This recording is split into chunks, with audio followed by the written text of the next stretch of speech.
नमस्कार दोस्तों, स्वागत है आपका हमारे चैनल दिव्य स्टोरीज में। आज हम आपके लिए लाए हैं पीपल तीर्थ की कथा। एक समय की बात है, दधीची नाम से विख्यात एक श्रेष्ठ मुनि थे। उनकी पत्नी का नाम था गभस्तिनी। उनका आश्रम गंगा के तट पर था। ऋषि बड़े ही शांत स्वभाव के थे। उनके प्रभाव के कारण उस देश में शत्रुओं और दैत्य दानवों का आक्रमण नहीं होता था। एक दिन ऋषि के आश्रम पर देवतागण आए। वे युद्ध में दैत्यों को हराकर आए थे, इसलिए उनका मन बहुत प्रसन्न था। दधीची ने सभी का स्वागत सत्कार किया और उनके आने का कारण पूछा। देवता बोले, मुनि, हम बड़े बड़े राक्षसों को युद्ध में जीत कर आए हैं, इससे हम अत्यंत प्रसन्न हैं। अब ये जो हमारे अस्त्र शस्त्र है, अब इनकी हमें ज़रूरत नहीं है, इसलिए हम इन्हें आपके पास रखने के लिए आए हैं। क्योंकि आपके आश्रम पर किसी दैत्य या दानव का प्रवेश नहीं हो सकता, इसलिए हमारे शस्त्र यहाँ सुरक्षित रहेंगे। दधीची ऋषि ने देवताओं की बात मानकर उनके शस्त्र अपने आश्रम पर रखवाने के लिए हाँ बोल दी। पर ऋषि की पत्नी को ये बात कुछ ठीक नहीं लगी। उन्होंने ऋषि को समझाया कि अगर हम इनके शस्त्रों की रक्षा नहीं कर पाए और ये चोरी हो गए तो यही देवता हमारे शत्रु भी बन सकते हैं, इसलिए हमें इनके चक्कर में नहीं पड़ना चाहिए। पर ऋषि देवताओं को शस्त्रों की रक्षा करने का वचन दे चुके थे, इसलिए उन्होंने शस्त्र अपने आश्रम पर रखवा लिए। ऋषि की पत्नी इस घटना को विधि का विधान मानकर चुप रह गई। देवता लोग भी मुनि को प्रणाम करके अपने अपने लोक को चले गए। इधर दधीची ऋषि भी धर्मपूर्वक अपने गृहस्थी का पालन कर रहे थे। इस प्रकार हजारों वर्ष बीत गए। एक दिन ऋषि ने अपनी पत्नी से कहा, देवता अपने अस्त्र शस्त्र वापिस नहीं लेने आ रहे हैं और दैत्य भी हमारे शत्रु बने हुए हैं। ऐसे में हम कब तक इनकी रक्षा कर पाएंगे? ऋषि पत्नी बोली, मैंने तो पहले ही मना किया था, अब आपको जो ठीक लगे वैसा कीजिए।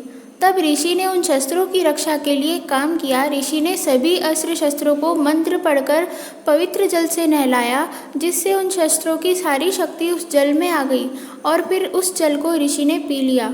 अब शस्त्र शक्तिहीन हो चुके थे और समयानुसार नष्ट भी हो गए। उधर देवताओं पर शत्रुओं का आक्रमण हो चुका था, इसलिए देवतागण अपने शस्त्र मांगने ऋषि के पास आ गए। ऋषि बोले, आप लोग बहुत दिनों तक उन्हें लेने नहीं आए, इसलिए मैंने दैत्यों से उनको बचाने के लिए शस्त्रों की शक्ति को पी लिया और शस्त्र समयानुसार नष्ट हो गए। देवताओं ने कहा, मुनिवर, हम संकट में हैं, हमें अस्त्रों की ज़रूरत है, अब आप ही कोई उपाय बताएं। ऋषि बोले कि उन सभी अस्त्र शस्त्रों की शक्ति मेरी हड्डियों में समा चुकी है, इसलिए आप लोग मेरी हड्डियां ले जाओ और उनके शस्त्र बना लो। वैसे भी अब मुझे अपने शरीर में मोह नहीं रह गया है। ऐसा कहकर दधीची ऋषि पद्मासन लगाकर बैठ गए। उनके मुख पर प्रकाश और प्रसन्नता दिखाई दे रही थी। इस प्रकार योग लगाकर ऋषि ने देह का त्याग कर दिया। उनका शरीर निष्प्राण हो गया। तब देवताओं ने विश्वकर्मा से कहा कि आप इनकी हड्डियों से अस्त्र शस्त्र बना डालिए। पर समस्या ये थी कि ब्राह्मण के शरीर को उपयोग में कैसे लाए। तब देवताओं के आदेश अनुसार गौ माता ने ऋषि के शरीर को चाट चाट कर विदीर्ण कर दिया और सिर्फ हड्डियां रह गई। देवता लोग ऋषि की हड्डियां लेकर अपने अपने लोक को चले गए।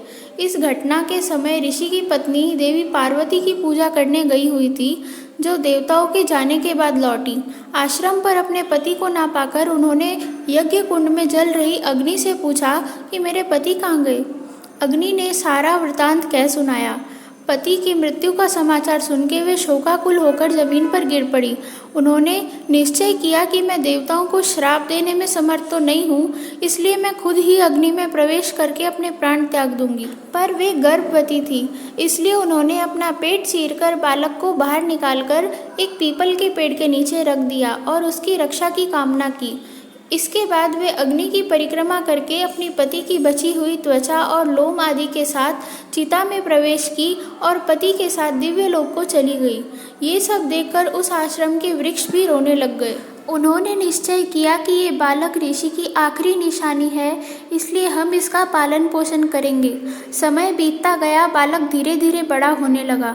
पीपल के वृक्षों ने उसका पालन पोषण किया था, इसलिए उस बालक का नाम पिप्पलाद पड़ा। एक दिन उसने वृक्षों से पूछा कि वृक्षों से वृक्ष ही उत्पन्न होते हैं, तो मैं मनुष्य आपका बालक कैसे हुआ? और अगर आप मेरे माता पिता नहीं हैं तो मेरे माता पिता कहाँ हैं? उनकी बातें सुनकर वृक्षों ने उन्हें उनके पिता की मृत्यु और माता के अग्नि प्रवेश का सारा समाचार कह सुनाया। ये सब सुन के पिप्पलाद को क्रोध आ गया। उन्होंने देवताओं से प्रतिशोध लेने का निश्चय किया। पिप्पलाद चक्रेश्वर महादेव के मंदिर में गए और स्तुति करके उनसे बोले कि मुझे शत्रुओं का नाश करने के लिए कोई शक्ति दीजिए। उनके ऐसा मांगने पर शिवजी के नेत्रों से एक भयानक कृत्या प्रकट हुई और वो सभी जीवों को और देवताओं का विनाश कर देने में सक्षम थी। कृत्या ने पिप्पलाद से पूछा, बताओ मुझे क्या करना है? पिप्पलाद बोले कि देवता मेरे शत्रु है, तो उन सभी को खा जा। बस फिर तो विकराल कृत्या देवताओं की ओर चल दी। देवता उस भयानक कृत्या को अपनी तरफ आते देख महादेव जी की शरण में आए और उनसे रक्षा की प्रार्थना की। देवताओं की विनती सुनकर शिवजी ने पिप्पलाद को समझाया कि तुम्हारे माता पिता ने देवताओं के कार्य सिद्धि के लिए ही अपने प्राण दिए हैं, और अगर तुम इन देवताओं का ही विनाश करवा दोगे तो तुम्हारे पिताजी का बलिदान व्यर्थ हो जाएगा। इससे तुम्हें इन देवताओं को क्षमा कर देना चाहिए। अब पिप्पलाद कुछ शांत हुए और देवताओं से क्षमा भी मांगी। पिप्पलाद का धैर्य देखकर शिवजी ने प्रसन्न होकर उसे वरदान मांगने को कहा। पिप्पलाद बोले, जो भी इस स्थान पर आके आपका पूजन करे वो आपके लोक में जाए।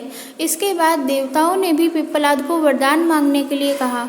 इस पर पिप्पलाद ने अपने माता पिता के दर्शन करने की इच्छा प्रकट की। देवताओं ने उन्हें उनके माता पिता के दर्शन करवाए।